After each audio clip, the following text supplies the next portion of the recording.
Bonjour tout le monde, j'espère que vous allez tous très très bien. Nous sommes aujourd'hui vendredi, donc on y va pour le premier tirage du jour.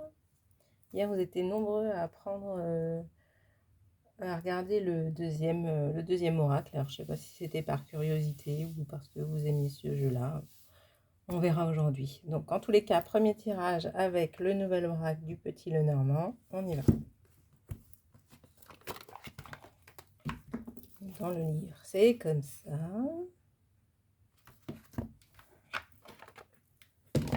Les cartes sont comme ça.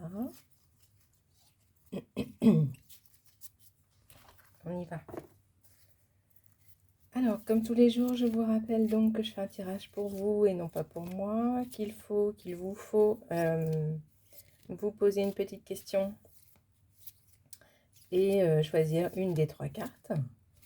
Et nous verrons ensemble ce qu'indique cette carte. Allez, c'est parti.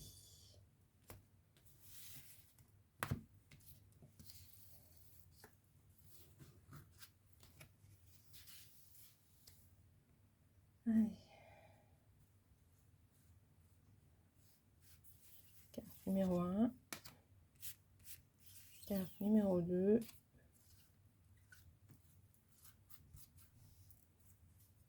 Carte numéro 3.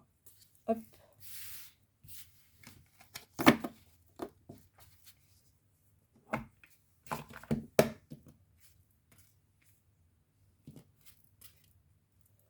Vous êtes prêts? Vous avez choisi?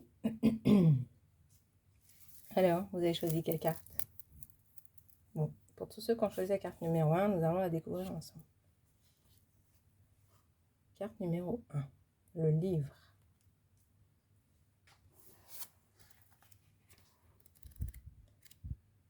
Alors, c'est la carte par excellence de l'intelligence, du savoir, des connaissances, de l'écriture. Souvent, elle indique que le consultant entre dans une période propice à la concentration, à l'apprentissage, à un stage ou une formation.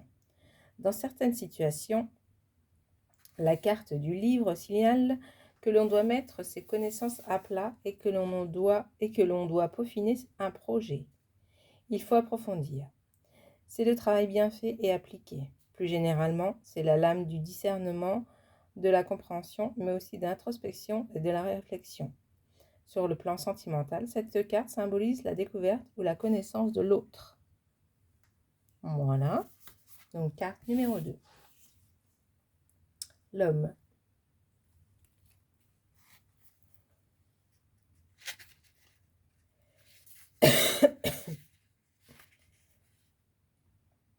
Cette carte est souvent la représentation imagée du consultant dans un tirage lorsqu'il s'agit d'un homme. La réduire à cette utilisation est toutefois dommage. S'il est vrai que dans certains tirages, elle peut prendre les traits du consultant, du mari, du père, du frère, d'un collaborateur ou d'un supérieur, la carte de l'homme peut aussi être interprétée à la façon de l'empereur dans le tarot de Marseille.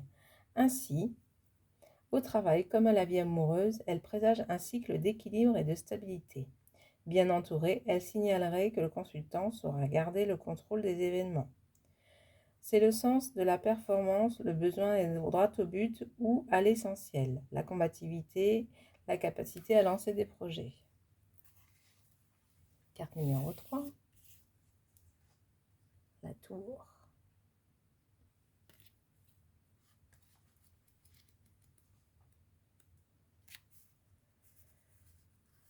C'est une carte qui n'est pas toujours très facile à comprendre. Elle peut très bien se révéler extrêmement positive comme négative. Tout dépend de son entourage. Vous devrez donc bien regarder la composition, on a la visite du chat, du tirage avant de l'interpréter. Bien entourée, cette carte représente l'évolution, la construction, l'élévation sociale, la prise de responsabilité, la capacité à prendre... Arrête, chouchou. La capacité à prendre de la hauteur. Souvent, elle signale que le consultant a une vue d'ensemble des choses. Pour une question sentimentale,